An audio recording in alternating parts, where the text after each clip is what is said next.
things. So welcome to those that have joined us. My name is Karen Doyle. I'm the owner of Ambit Recruitment. Ambit Recruitment has been around for the past 20 years.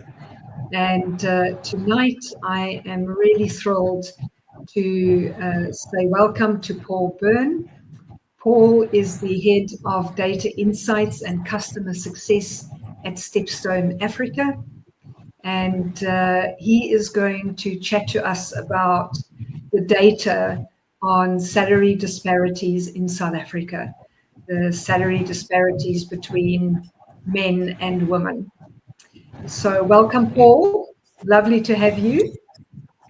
Thank you, Karen. I am delighted to be here, and such an important topic for us to be able to discuss. So thank you for the opportunity and the invitation to join you this afternoon. Fantastic. I see more people who have joined us. Please let us know where you're from. We would love to know. In the meantime, I'm going to kick off.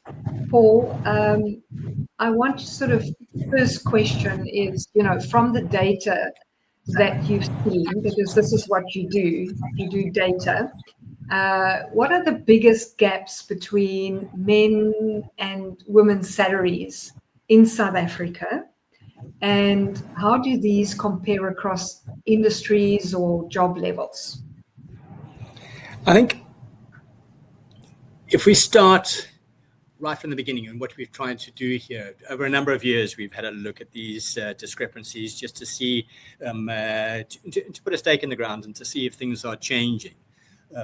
And at the outset, one of the first things that we do before we even start looking at salaries is having a look at just the gender divide in terms of the gap within management structures, within our place of work, and seniority levels. And it's been quite interesting in this particular set of data that we've got, which is looking back at the last 5 years to see what changes we've been able to pick up.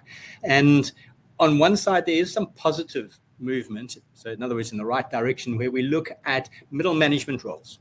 There's been sort of almost a balancing in terms of the volume of men versus women in that type of role.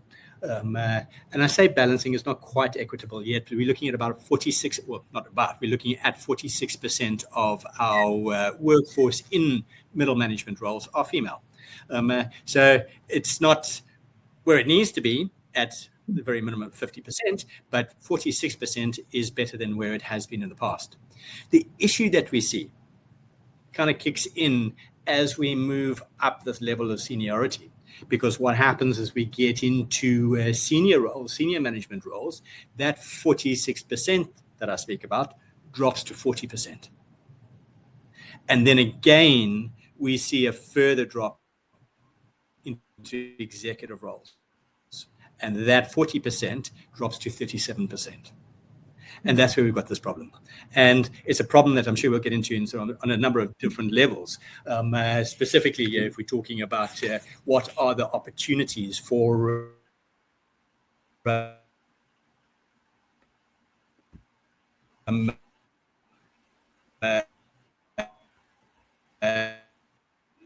Paul, you're lagging a bit there. Can you just repeat that for us?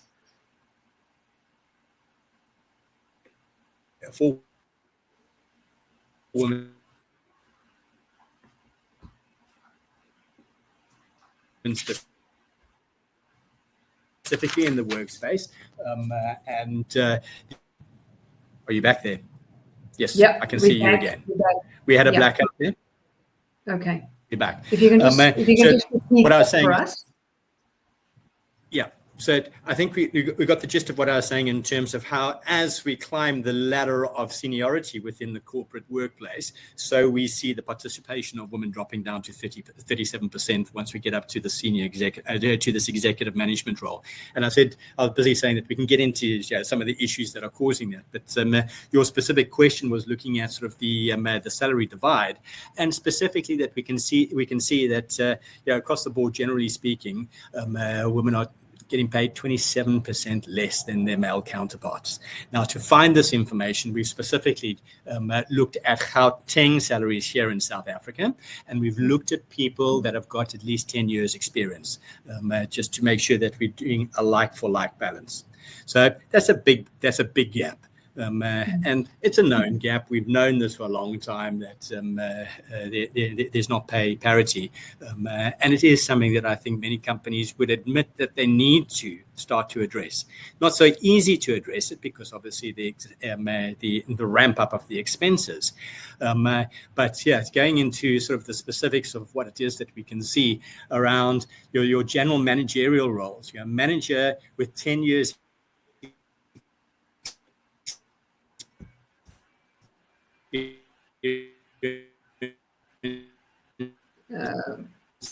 I've lost you again a little bit.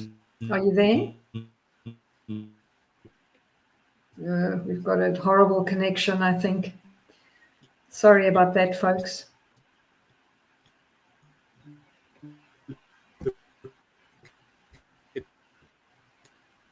Paul, you're really lagging. Can you hear me? FMCG retail and wholesale space. Again, Paul? finance managers in the sector of 14%. Sorry, we lost you again there for a minute. Can you just go back? Yeah. I don't know. The connection is not great. Can you just go back and just, when we're talking about how do we get, that 26% up, and obviously Correct. it has an effect on expenses. Could you just talk again from there? From that one, absolutely, yes, I can. So I was talking about that. I understand that it is a difficult thing to get right quickly because of the add to the expense list. Companies can't afford just to suddenly give everyone such a sizable increase. Although I think many companies are beginning to realize just the importance of why this needs to be done. And I'll get back into some of that detail as well. But what I had started to do before we lost the connection again was just to go through some of the key elements, the key sort of, first of all, managerial statuses and the differences that we've got over there, and then breaking that down into some very role-specific information that we've collected data on.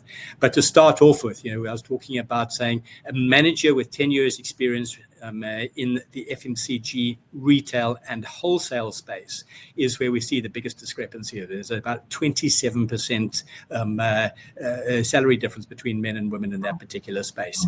So it's sizable. Senior managers and directors in the finance space, again, 10 years experience, Gauteng-based salaries. We're seeing that is slightly better, but nowhere close to being we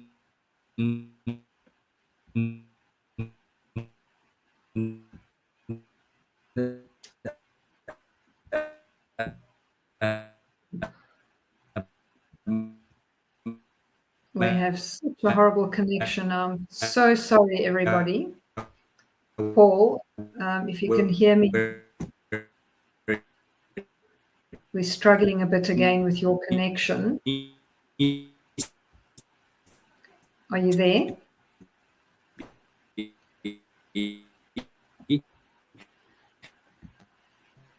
The 27% drops to a 16% difference. Paul, we lost you again. I'm sorry, the connection seems to be really bad on your side. I can tell you it's not my side. I'm 100%. Okay. I'm in the office. I'm on a 100 megabit line. And it's not doing anything wrong. Yeah, I don't know what it is. Okay, sorry. Just so just go back to the FMCG 27% disparity, and then just go from there. Cool. All right. So I then got into talking about senior managers and directors, also with that 10-year experience, specifically in Gauteng. And in this case, I was looking at the finance sector. And although there's a slight improvement, it's still far from where it needs to be. And the disparity that we're seeing there is 16% against both of those general manager roles. So senior managers, directors, finance space, 16% down.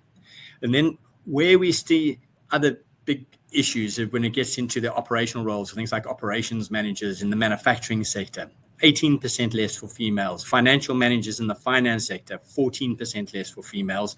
Administrators in the finance area, 14% less for females. But then where we start to see some glimmers of hope specifically come up in finance administrator roles, more entry-level roles, there seems to be a salary parity there. Men and women are getting the same pay. The same happens with sales reps in the FMCG, retail, and wholesale space. Salary parity. Marketing managers in the manufacturing industry, again with 10 years experience, parity. But for me, the big outstanding one, Karen, comes down to accountants. So again, we're looking at the finance sector. Wait for it. Because they're up 30%. 10 years experience, women accountants in the finance sector in Gauteng, starting jobs today, are getting 30% more than their male counterparts. And for me, that's a massive move in the right direction, and for a number of reasons. Okay, number one, it's talking about the importance of bringing women back in to the working world, specifically in that type of role. They are destined to become senior leaders within their organizations. If not, they're going to be starting their own companies. And as we see this shift starting to happen in that type of leadership, I foresee that we'll have a whole lot of other women being employed into that space by these women who recognize the importance of having more women in the workplace. So for me, that's a really, really massively important indicator. So again, I repeat it, it's 30% more than their male counterparts for those people with 10 years experience that are starting their jobs today. So in other words, they're changing jobs. So how much of the gap do you think can be explained by factors like education, tenure of job function, or how much remains like unexplained or pointing to bias and systemic inequality? Would you believe me if I said when it comes to the South African sort of framework of employment and qualifications specifically, according to Stats SA and specifically the census that we did a couple of years ago, now released, I think it was October 2023, there are more women in our South African workforce with tertiary with qualifications than men. So post-school qualifications specifically, 12.8% of our women have a post-school qualification, whereas only 11.6% of men, which I found fascinating. And it kind of then also raises the question is to say, well, if that's the case, why aren't we seeing this acceleration of this of more women in these leadership roles? And even when we start looking at the volumes of applications for different jobs, and I'm looking at things like equities, bonds, and derivatives. That's 62% of applications for those jobs over the last 3 years have been by women. And again, bringing up another one, commodities and financial services. 55% applications by women. Technical product specialists, 51% applications by women. So we've seen this definite move towards more women applying for jobs. I think they're recognizing the importance of getting back into the workplace. And I think we've got to recognize that there's skills, the qualifications, the drive to actually make things happen. I want to get there. And we can see that by that volume of applications. So for me, that's very, very positive. So that's three positive things that I've spoken about. Higher qualifications, we're starting to see specifically in sort of the senior leadership roles or potential leadership roles of accountants, the better pay. And we've got more women actually applying for jobs than men in some typically what we might have thought more male-dominated type jobs from the past. So let's hope I'm right, because we need it. And we need it because I think a lot of reading that we have done, you and I have discussed this before, so it comes down to the fact that saying those companies that perform really well in terms of financial performance, generally that outperform their peers, are run by women. It's known that companies that are more innovative have a bigger percentage of women in their workforce, if not led by women. Yeah. We know that companies that have better tenure, which is becoming so important in this race for top talent these days, often are run by women or have a bigger proportion of women in the workplace. And those are, again, very, very important messages because it's so easy for us to actually think about sort of the complications of what has plagued women in the workplace for so long. And there's been, without a doubt, persistent gender stereotypes. Men that are seen as assertive and risk-taking are applauded in the workplace. And yet if a woman portrays the same kind of traits, she's often seen as aggressive and not a team player. Not fair, is it? We've got workplace culture and bias. Men are often promoted for potential. Women have to prove themselves, which possibly is why when I'm talking about sort of education and that drive to apply for more jobs, we're seeing that happen by women, because men, who knows, might be getting sort of more of that sort of word of mouth opportunities. And let's not forget, I think probably the biggest inhibitor are what we would call your life stage pressures. Women who want to start families, have young kids at home, or have elderly parents that they need to take care of, need a completely different type of work.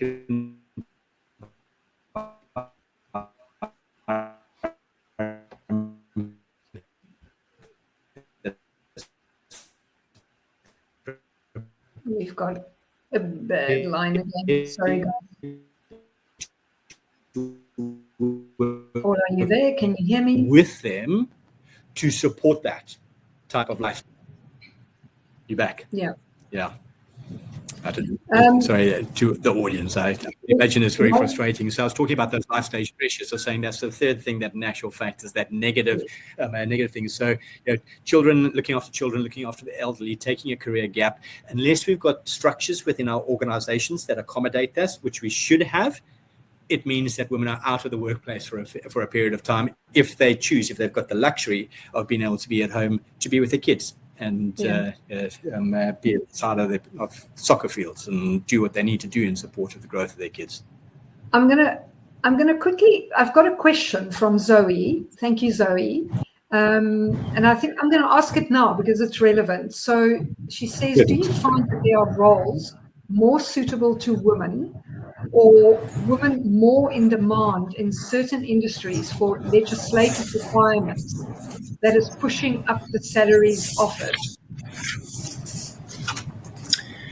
Legislatively, not necessarily. I mean, we've definitely got what we would call the pink jobs, the female jobs, versus the male jobs. But we're starting to see some changes within those two. So nothing legislatively to answer Joey's question. But if I look at percentages, your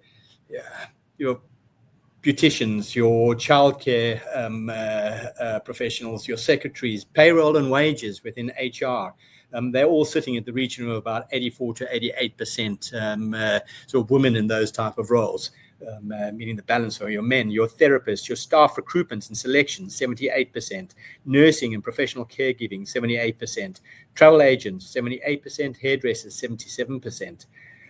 Where we do start to see some interesting data coming in is if we reverse it and say, right, okay, let's look at these male-dominated roles and what percentage of women are in those roles is an interesting one. And things like roles like tool and die makers, which, by the way, I see as a profession that's going to outlast all of the AI changes that we're going to have in our workplace because of the need in mechatronics and whatever the case may be for us to continue to deliver and develop tools and molds and whatever the case may be. 89% male, which means 11% female.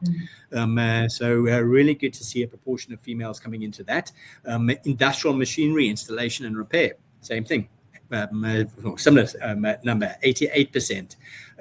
Machinists, 84% male. That is, so 16% female. Home appliance installations, 81% male, 19% female.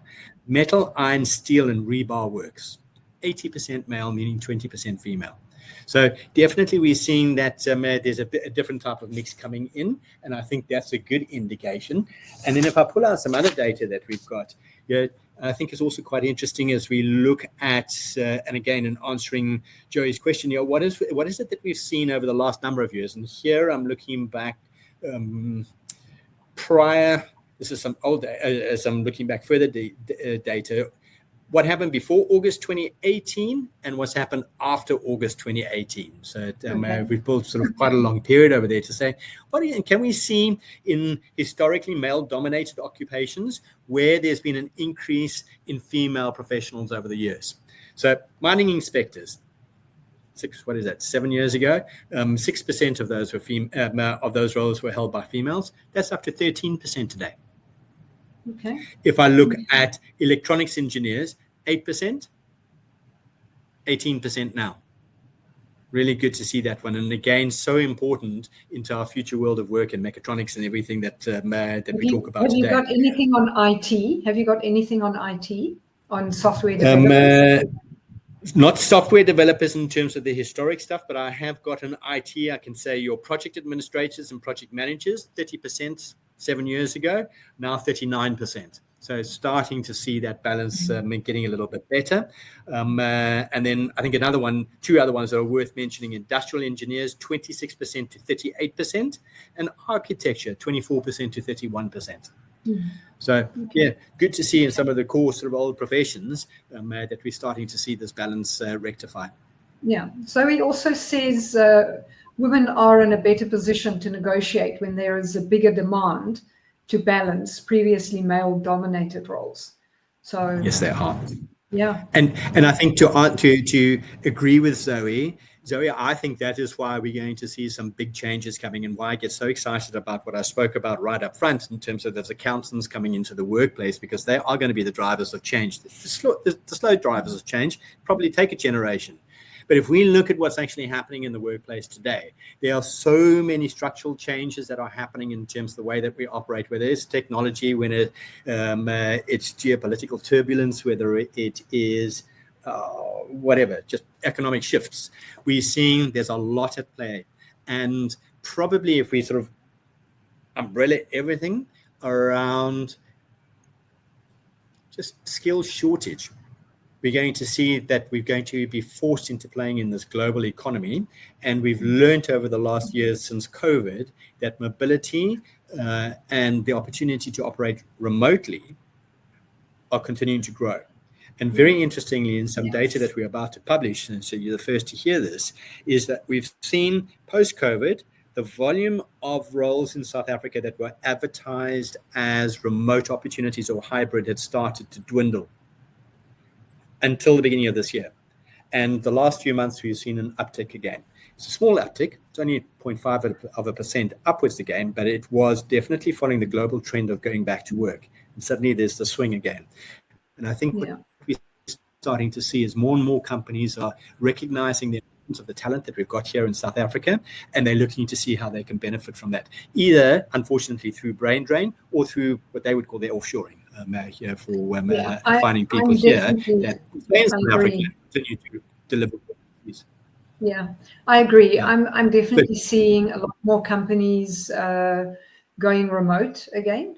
Sort of a mix, but I think some companies seem to not like the model. They want hybrid or on-site.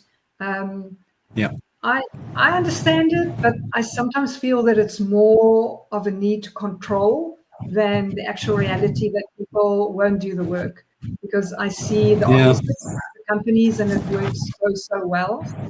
100%. Let's touch on that for a moment, because I think it's a very interesting topic, and I've got mixed feelings about it. My own preference is to be at the office. I've been at the office every day this week, although I don't need to be. I'm lucky that I've got flexible work. I'll probably work from home tomorrow, but that's because the team that I work with closely is not going to be in the office tomorrow. And the point that I'm making is that I find that when I'm at home and working remotely, I'm so efficient. But when I'm at the office amongst the teams of people that I work with on a regular basis, we're that much more effective. We can get things done. So you've got this balance of efficiency versus effectiveness. And personally, my personality style is such that I prefer to be around people. So I find it very lonely to be at work. I don't, given the opportunity at home, given the opportunity, I actually would rather be at the office. But I'm reminded every time I'm here just how I think it depends on the industry. Yeah, I mean, I'm referring to software developers mostly. Sure, yeah. Absolutely. So, and if you go into that particular realm over there, very much so. I mean, if we look at a total at the moment, and if we group all remote jobs, there's probably about 3% of the jobs advertised across South Africa. But if you then literally carve out the software developers and a couple of other IT roles, that percentage jumps up to 13%. So it's significantly higher. And I think that will continue. I think we're going to maybe even see that accelerate, because we did see it accelerate a little bit over COVID as more and more demand came in for the type of skills that we could provide to overseas companies. And going back to Zoe's point about the power of negotiation, we're entering into this world where skills are going to be in such short supply that companies are going to have to be thinking very differently about how they attract the right talent, to convince them that what that company is offering is right for that particular person. And there's so many facets. Yeah, sorry to interrupt you there. It's so interesting because Zoe is just saying exactly that in the messages. She's saying when you're looking for talent and the role can work from home, it's worth compromising. And it's easier to juggle other responsibilities with working from home, which is also a negotiation point. So she says their finance ladies took salary sacrifices not to work 9 to 5 in the office. Yeah, and there are two benefits of that, aren't there? Because immediately, yes, it's a salary sacrifice, and I don't know the extent to what that was, but there definitely are cost savings in not having to come into the office all the time. And I'm thinking transport costs. But going back to your point earlier, Karen, in terms of the sort of the potentially bosses want to watch their staff, that they're getting their money's worth out of people at work. It's the world's changing, and I think what we have seen is that again through COVID, we've got to trust people that they'll get their jobs done. And if we get into sort of the mentality of the gig economy, which we know is massive overseas, and I see coming down the line here at some point in the future into South Africa, we're going to have to rely on output based. What is it that I'm expected to deliver by when, and can I do that? Those people that can actually promise their deadlines, stick to them, and deliver good work are going to be the ones that are going to get the right references, the right acknowledgements, and continued employment. So we've got to start thinking differently. I think 9 to 5 was a concept that was fine for a period of time, but specifically now, as we get sort of the new generation coming into the workforce, and Gen Z, let's say specifically, they've got a very different mindset in terms of how things should work. And lifestyle becomes important, and it's been quite interesting for me as an old guy now, also to start thinking about, from just the way that we've lived our lives, people of our age. It has been 9 to 5, 9 to 10, whatever, 9 to 6, 7, 8, long hours sometimes during the weeks, and sometimes sacrificing off time and holiday time because work demanded that we be available. And this was before we had the always on concept of the scourge of mobility, of mobile devices. But it got me thinking to say, well, if there is that expectation, how do we counterbalance it? Because now I can't switch off. It's very difficult.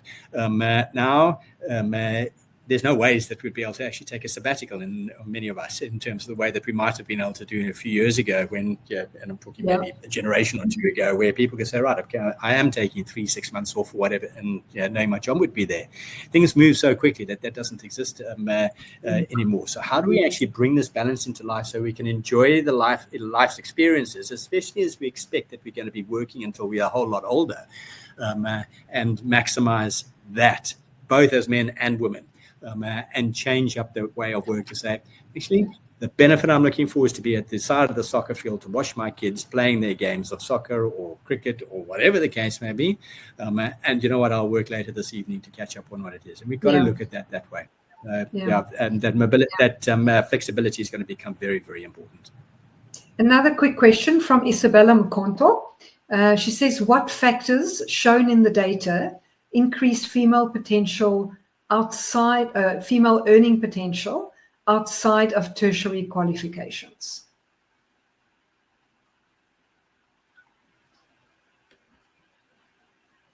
Paul, are you there? I think we've lost you again.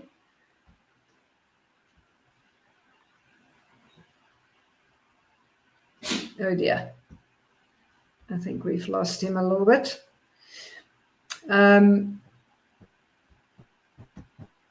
Let's just see. Paul, are you there? Can you hear me? I am. Can you hear me? I can. Okay. You're back. All right. Cool. Please repeat the question. I didn't get it. Did you get that question? I didn't. Okay. What factors, can you hear me? Okay. What factors shown in the data increase female earning potential outside of tertiary qualifications? That's a very good question, and not one that I've got a data answer to. So I've got to think about this, because in terms of some of the stuff that we know, and in some other sort of press releases that we've done where we've spoken specifically to women, and got their opinion in terms of what's needed to get ahead. I think probably networking. It's important for all of us, but I think there are so many different types of networks that are in this world of ours, with family networks, friendship networks, professional networks, peer-related networks. We've got to kind of identify and segment those different networks into what's going to work for us in terms of a proper plan around what we need to get ahead at work. And by we, talking women, I suppose men equally. So I'm thinking from my own perspective here, as much as trying to answer the question. But those networks become really, really important, because in a lot of cases, people can guide, people can definitely steer you in a different direction, and word of mouth still becomes or it still is a very important part of sort of just getting notification of different types of opportunities. Part and parcel of that network, though, comes down to things like mentorship. And funny enough, I was having this conversation this morning about the importance of that, and just saying how every company in the future, I believe, will have some form of coach that would be able to support people through both their ups and their downs. So in other words, celebrating successes and being there for people to say, that was absolutely fantastic, but at the same time to be the that safety net in terms of things are not going right, trying to get into the understanding of what in actual fact could be going wrong. And I see those companies that put those kind of structures in place and help people and are intentional in terms of growing talent. Those are the companies that are going to create opportunity. They're the companies that are going to get ahead in the future, because that kind of stuff becomes like self-fulfilling as a prophecy.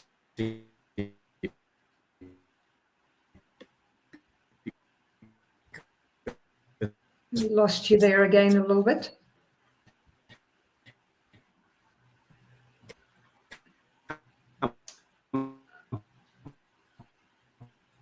Are you there?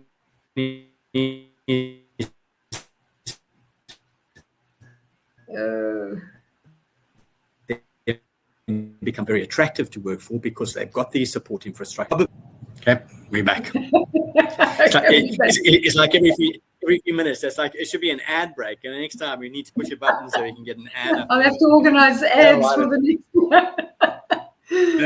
Technology is our best friend and it's our worst friend. We were laughing recently as it just fails us at the worst possible times, and this happens to be one of those times. So I don't know what's going on. So there's another little comment from Dukozo Sitole, and she says, I've seen firsthand how hard it can be for women to get recognized and compensated fairly in the workplace.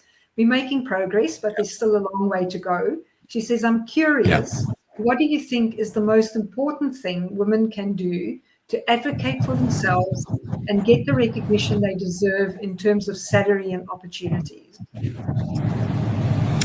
I think it's portfolios of evidence.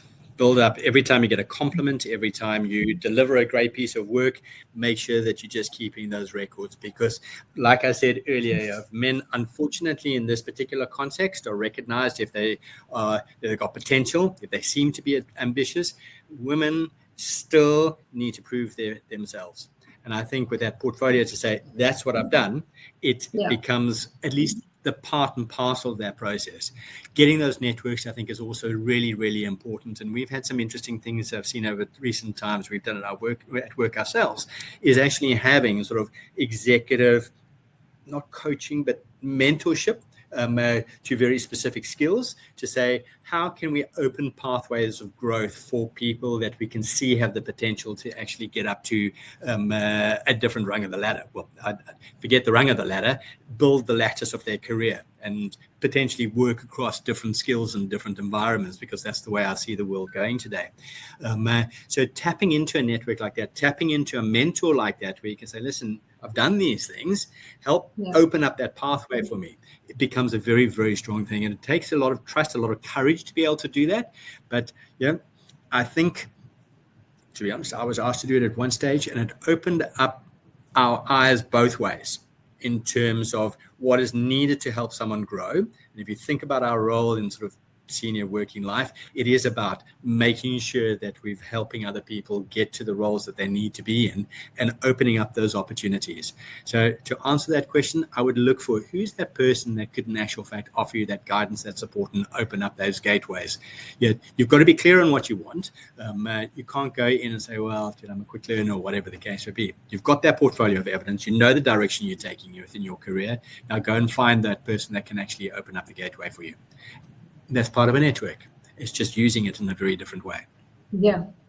I want to just talk about comparison with the rest of Africa and, let's say, Europe. I don't know, about the US, but how do we compare in terms of, it's a hard question, but in terms of the gender pay gap in South Africa, how does that compare with other African countries and maybe regions like Europe? Are we behind? Are we on par? Are we closing the gap? Where are we? Do you know?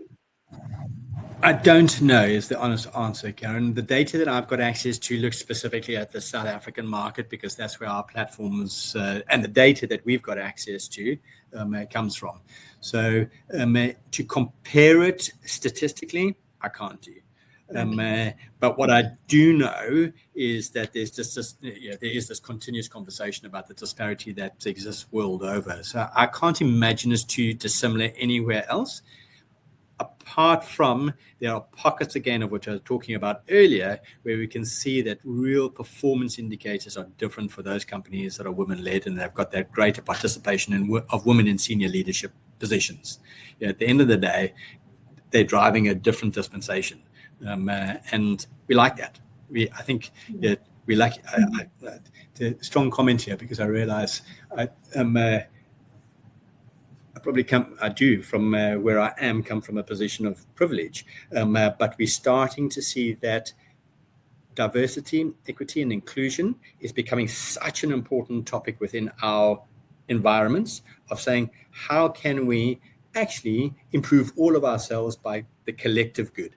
And making sure that we've got diverse opinions, diverse experiences, all coming into the workplace that help us think differently. Whether it be gender, in this case, I'm talking even race, it becomes a very, very important conversation. I think we are ahead of the world over there, but with a long way to go in terms. Are you there, Paul?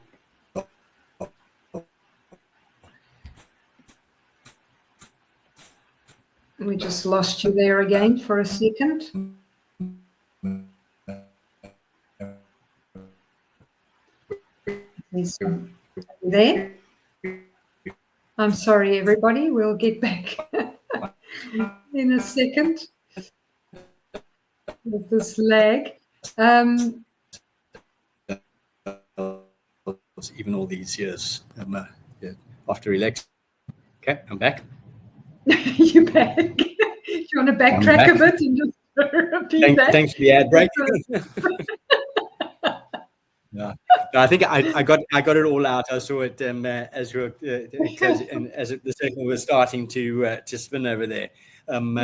But just the most important thing there is that I think we're acknowledging that diversity, equity, and inclusion is the way forward. And there are only small groups of companies that are getting it right so far. If I'm talking on the global platform, there's a long way to actually go.